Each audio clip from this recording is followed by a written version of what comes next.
Have you ever noticed how some conversations leave you absolutely drained, even when there was no shouting, no fight, no drama? You walk away with that hollow feeling that you talked too much, you over-explained, and yet, you still weren't heard. Let's be honest for a second, how many times have you caught yourself trying to prove you didn't have bad intentions? How many times have you explained something simple as if you were on the witness stand, defending yourself against a crime you never committed? You might not have realized it yet, but there's a silent pattern here. And it doesn't start with someone gaslighting you or being explicitly manipulative. It starts with something much more subtle, the deep-seated belief that you must be understood in order to be respected. In the beginning, it feels like emotional intelligence. You tell yourself, I'll just explain it better so there's no conflict. But then, it becomes a habit. Before you know it, you're constantly justifying your tone, your decisions, your boundaries, even your silence. And here's the hard truth, every time you explain yourself beyond what's necessary, you aren't just communicating, you're asking for permission to exist. Maybe no one has ever put it to you quite like that. But people who exert emotional control don't need to raise their voices. They just need you to react. They need you to feel twitchy in the silence. They need you to feel that guilt trip for not explaining yourself. When you explain, they gain time. When you justify, they gain ground. When you scramble to be understood, they take full control of the narrative. The most dangerous part? This happens even in relationships where there's no conscious bad guy. Because the problem isn't just with the other person. It's in that exact moment where you believe you need their validation to be right. So, let me ask you a difficult but liberating question.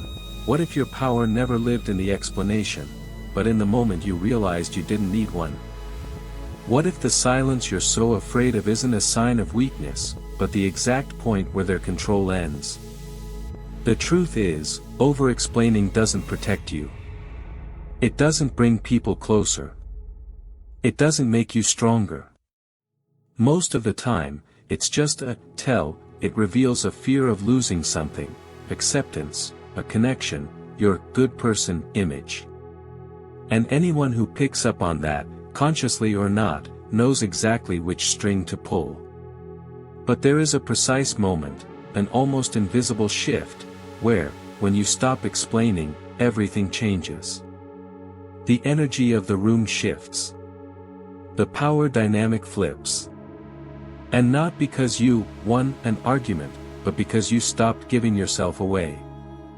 That's what we're talking about today. The moment you realize you don't owe clarity to anyone who doesn't respect your boundaries. The moment you discover that being understood is not a prerequisite for being free. If this kind of reflection resonates with you, if these ideas are putting words to something you felt for a long time but couldn't quite name, then consider subscribing to the channel. Our goal here isn't to give you a how-to on what to think. It's to help you see the psychological games that usually go unnoticed, and to give you the clarity to step out of them with intention. By joining our community, you're choosing to continue this journey toward mental overhead and lucidity, at your own pace, and on your own terms. The urge to explain yourself rarely comes from a place of logic. It's born from something much more primitive, fear. The fear of being rejected. The fear of being the bad guy. The fear of losing a connection that, on some deep level, you feel is too fragile to survive a moment of silence. Think about this, the human brain was wired for tribal survival. For thousands of years, being cast out of the group wasn't just an awkward social moment, it was a death sentence. That evolutionary hardwiring didn't just vanish because we have smartphones now. It just shifted form. Today, the predator isn't a wolf in the woods, it's the fear of being misunderstood, judged, or cancelled emotionally by the people who matter to us. When you feel that desperate need to clarify your intentions, your rational mind isn't the one driving the car. Your threat detection system is. It's the same neural circuit that activates in the face of physical danger. Your heart rate picks up, your mind races for the perfect words, and that internal alarm starts screaming, "I have to fix this right now." But here's the trap: in this state, clarifying isn't actually communication. It's a survival tactic. It's an attempt to prevent a loss. The first trigger is usually the fear of rejection. You feel that if you aren't perfectly understood, some part of you will be discarded. So you over-explain, you soften your tone, you add endless layers of context, and you find yourself apologizing for things you didn't even do. All of this just to make sure the other person stays put. The problem is, when you engage from this place of fear, you aren't actually relating to them, you are adapting for them. The second trigger is the fear of being wrong, not factually wrong, but morally wrong. It's that feeling that if you set a boundary or say no, you're automatically the villain in their story. Over-explaining becomes a plea for absolution. You aren't just looking to be understood, you're looking to be found not guilty. But the irony is, the more you defend yourself, the more you reinforce the idea that there was something wrong that needed defending in the first place. Then there's the third and most powerful trigger, the fear of losing the bond. This is the silent one. It shows up most in relationships with an emotional power imbalance or a history of instability. In these cases, over-explaining becomes a form of currency. If I can just be clear enough, they won't walk away. But a connection that requires constant justification to survive isn't being strengthened by your words, it's being held hostage by your fear. This leads us to a crucial realization: constant explanation isn't an act of openness. It's an attempt at control. Not the manipulative kind, but the defensive kind. You are trying to control how the other person perceives you so that you can feel safe. You try to predict their reactions, anticipate their judgments, and soften every blow before it lands. This keeps you in a state of permanent, emotional hypervigilance. You monitor every word, every pause, every facial expression. You are living in a defensive crouch. And someone in defense can't be truly present, they're too busy trying not to make a mistake. This burns through your energy, fuels your anxiety, and, ironically, makes conflict more likely because your communication loses all its authenticity. Worse yet, when you over-explain, you are teaching the other person, unintentionally, that your position is up for negotiation. You're signaling that your boundaries need a business case to be valid and that your decisions require their stamp of approval. And people who thrive on control learn very quickly where to apply that pressure. If there's one thing to take away from this, it's this: someone who is over-explaining isn't trying to connect, they are trying to protect themselves. Protecting themselves from abandonment, from judgment, and from the feeling that they aren't enough. There is nothing wrong with wanting to feel safe. The problem starts when protection becomes your default setting, and you spend your life acting like your existence needs a user manual just to be tolerated. Understanding this mechanism is the first step to breaking it. Because once you realize the urge to explain comes from fear, not logic, you regain the most powerful thing you have: choice. And choice is where emotional freedom begins. Manipulation doesn't require brute force. It doesn't start with screaming matches, threats, or overt demands. In fact, it's usually much more subtle, almost polite. And the primary fuel for this process isn't the other person's power, it's your own automatic response. The moment someone twists your words and you feel that immediate, burning urge to clear things up, the game has already begun. Not because you did something wrong, but because you've stepped onto the terrain they've chosen for you. A distortion creates confusion, confusion creates a sense of urgency, and that urgency pushes you right into a defensive stance. When you start explaining, the focus shifts. It's no longer about the other person's behavior, it's about your justification. The axis of the conversation moves. You're no longer discussing what was actually said or done, you're busy trying to prove your own character. This is exactly how an accusation works, even when it's not explicit. Sometimes it's disguised as an innocent question, a bit of irony, or genuine concern. Your brain treats it as a threat, and you start listing reasons, intentions, and contexts. You try to show it wasn't like that, you didn't mean it that way. In that split second, you have subconsciously accepted the role of the defendant. No formal trial was held, but you are already in the witness stand. And anyone who is defending themselves is operating under the assumption that there is something that needs to be explained.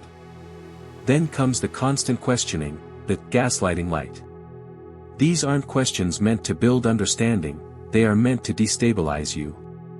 Why did you do that? Don't you think that's a bit strange? Wouldn't it have been better if you?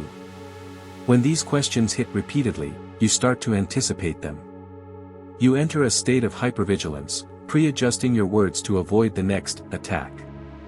This is how the cycle closes. They distort, you explain, they accuse, you justify, they question, you defend. And the most dangerous part of this loop is that it doesn't even need malicious intent to function, it's sustained by habit and predictability. It relies on the certainty that you will react. This is what controlling the narrative looks like. Whoever defines the topic of discussion also defines who needs to explain themselves. And the person who has to explain has already lost the center of the conversation. Over time, this creates a profound sense of exhaustion. You feel like you're always in debt, always trying to fix a misunderstanding that never seems to get resolved. That's because the goal was never clarity, it was to keep you moving, keep you reacting. While you are busy explaining, the other person never has to take responsibility. While you are defending, they never have to take a stand. While you react, they dictate the rhythm.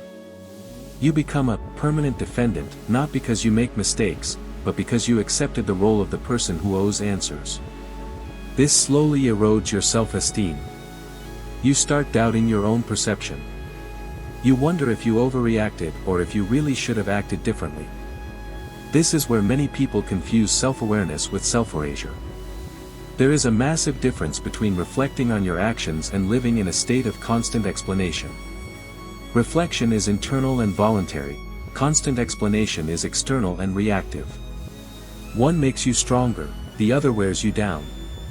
No healthy relationship requires permanent containment. Recognizing this pattern isn't about labeling people or cutting everyone off. It's about reclaiming a basic right, the right not to react. The right not to explain yourself to every distortion. The right to decide when silence is more honest than a justification. Because the second you stop the cycle, the manipulation loses its air. Without your reaction, it cannot survive. If this is hitting home for you, if you recognize these dynamics in your own life, I'd love to hear your thoughts in the comments. Where do you find yourself over-explaining the most? Is it at work, with family, or perhaps in your own internal dialogue? Sometimes, just naming the pattern is the first step toward breaking it. Join our community as we continue this journey of seeing clearly, and let's navigate these psychological games together. There is a specific moment when the entire game changes.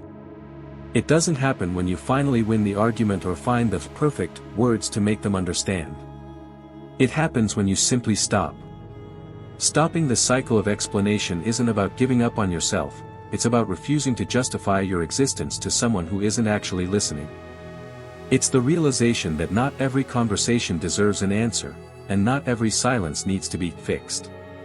In our culture, we've deeply misunderstood silence, often viewing it as a sign of weakness or losing. In healthy relationships, silence is just a pause, a breath. But in a dynamic of control, silence becomes a boundary. It draws a line in the sand, marking exactly how far the other person is allowed to go. And boundaries always cause discomfort for those who are used to crossing them without resistance. When you stop explaining, the first thing that happens is that the manipulation loses its traction. Manipulation depends entirely on your reaction. It feeds on your impulse to correct, clarify, and defend. Without that hook, the mechanism has nothing to grab onto. It's like trying to push a door that isn't there. The movement loses its purpose. This shift will almost always make the other person uncomfortable. Not because you're doing something mean, but because the power dynamic they relied on has flipped. People who are used to controlling the narrative feel disoriented when they don't get the predictable defensive response. They might double down, provoke you, or repeat the same loaded questions, not to understand you, but to bait you back into that old place of powerlessness. This is the danger zone where many people cave in. The silence feels heavy, the discomfort turns into guilt, and the guilt pulls an explanation out of you. But if you can hold that silence, not as a punishment, but as a limit, something new begins to take root. The conversation stops being an interrogation and starts revealing itself for what it truly is, a desperate attempt to keep you on the defensive. Choosing not to react isn't the same as shutting down. It's about choosing where to spend your emotional currency. Emotionally mature people don't demand constant justifications. They listen, they respect, and they can tolerate the fact that they might not understand everything right away. If someone only accepts your position after a 3-hour explanation, the issue isn't a lack of communication, it's a lack of respect. At this stage, you experience a profound internal shift. You stop living for their reaction and start existing for yourself. Your choices are no longer replies to external pressure, they become expressions of your internal alignment. This lowers your anxiety, clears the mental fog, and returns you to the present moment. You realize you don't need to win to keep your dignity, and you don't need their stamp of approval to be at peace. Conscious silence is an active choice, not a passive retreat. It sends a clear, unspoken message, I know where I stand. And that message is felt much more deeply than 1,000 words of defense. It doesn't just enter the game, it ends the game. The real breakthrough is recognizing when an explanation has crossed the line from being helpful to being demanded. Healthy explanations clarify things, demanded explanations test your limits. If you feel you must explain yourself to be respected, you've already moved past the point of health. Respect doesn't require an infinite argument or an emotional breakdown. When you truly internalize this, you start speaking with more precision and choosing your battles with more wisdom. Paradoxically, you'll find that you are actually heard more, not because you're talking more, but because you're speaking from a place of wholeness. This is the turning point. It's not about beating them, it's about not losing yourself. If this perspective is helping you see your relationships through a new lens, and if you're finding value in reclaiming your emotional space, take a second to hit the like button. It's a small gesture, but it tells me that these kinds of deep dives are worth continuing. And if you want to keep exploring the invisible strings of human behavior and learn how to navigate life with more clarity and less reactive noise, make sure to subscribe. Join our community of people who are choosing to look inward, without the shortcuts. Stopping the cycle of over-explanation is, at its heart, a homecoming. For a long time, you believed you had to organize every thought, feeling, and intention into words just to be allowed in the room. You acted as if your internal experience was only valid once someone else understood it. This habit created a silent, painful gap between who you truly are and the version of yourself you were constantly trying to sell to others. When you finally stop explaining, that gap begins to close. The first thing you'll notice is a shift in your anxiety. It doesn't vanish overnight, but it loses its grip on your chest. Most of our social anxiety is actually the noise of anticipating how others will react, the constant effort of trying to predict a judgment before it happens. When you stop living for that reaction, your nervous system finally gets to exhale. Then, the guilt starts to dissolve. The heavy guilt of not pleasing everyone, of not saying the right thing, or not defending yourself enough. You realize you've been carrying weights that never belonged to you. You see that you often apologized for perfectly healthy boundaries and confused being empathetic with abandoning yourself. Choosing not to explain yourself doesn't make you cold, it makes you honest. With less anxiety and less guilt, you gain a new kind of clarity. You start to see the line between what is yours and what is theirs. You learn to distinguish a genuine conversation from a defensive match.